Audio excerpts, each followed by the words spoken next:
Intermediate కళాశాలలో మధ్యాహ్న భోజన పథకాన్ని తిరిగి ప్రారంభిస్తామని యువకులం పాదయాత్రలో నారా లోకేష్ ఇచ్చిన హామీని ఎప్పుడు నెరవేరుస్తారని ఎస్ఎఫ్ఐ నాయకులు ప్రశ్నించారు. అనంతపురం నగరంలోని ఆర్ఐఓ కార్యాలయం వద్ద ఎస్ఎఫ్ఐ నాయకులు ఇదే మా డిమాండ్పై ఆందోళనకు దిగారు. ఈ సందర్భంగా విద్యార్థి సంఘాల నాయకులు మాట్లాడుతూ చాలా మంది నిరుపేద విద్యార్థులు ప్రభుత్వ ఇంటర్మీడియట్ కళాశాలల్లో విద్యను అభ్యసిస్తున్నారని, గతంలో ఇక్కడ మధ్యాహ్న భోజనం పథకం ద్వారా ఆకలి తీర్చేవారన్నారు.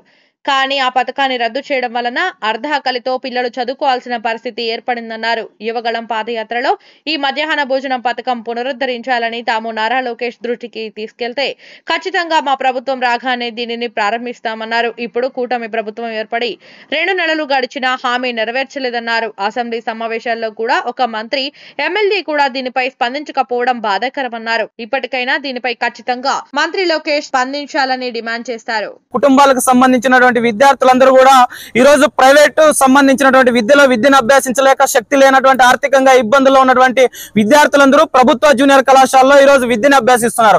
ఈ రోజు అలాంటి ప్రభుత్వ జూనియర్ కళాశాలకు సంబంధించినటువంటి ఎవరైతే విద్యార్థులు ఉన్నారో వాళ్ళందరూ కూడా అర్ధాకలితో విద్యను అభ్యసించాల్సిన పరిస్థితి ప్రధానంగా అనంతపురం జిల్లాలో కనపడుతుంది.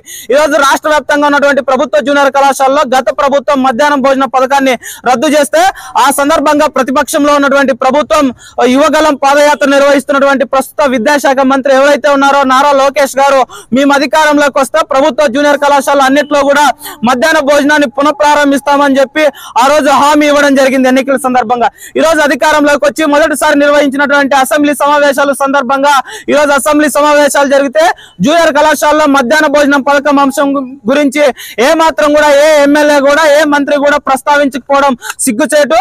ఈ రోజు ఇంటర్మీడియట్ విద్యార్థులను ఆకలి తీర్చేటువంటి మధ్యాహ్న భోజన పథకం ఏదైతే ఉందో దాన్ని రాష్ట్ర వ్యాప్తంగా పునఃప్రారంభించాలని ఎస్ఎఫ్ఐ విద్యార్థి సంఘంగా విద్యార్థుల పక్షాన గలమెత్తడం జరిగింది. ఇప్పటికైనా రాష్ట్ర ప్రభుత్వం స్పందించి జూనియర్ కళాశాల మధ్యాహ్న భోజనం పునఃప్రారంభించాలి. జూనియర్ కళాశాల సంఖ్య పెరగడానికి దోహదపడుతుంది కాబట్టి ఈ పథకం ద్వారా వేలాది మంది జూనియర్ కళాశాల విద్యార్థులు ఆకలి తీర్చాలని ఈ సందర్భంగా రాష్ట్ర ప్రభుత్వాన్ని డిమాండ్ చేస్తున్నాం.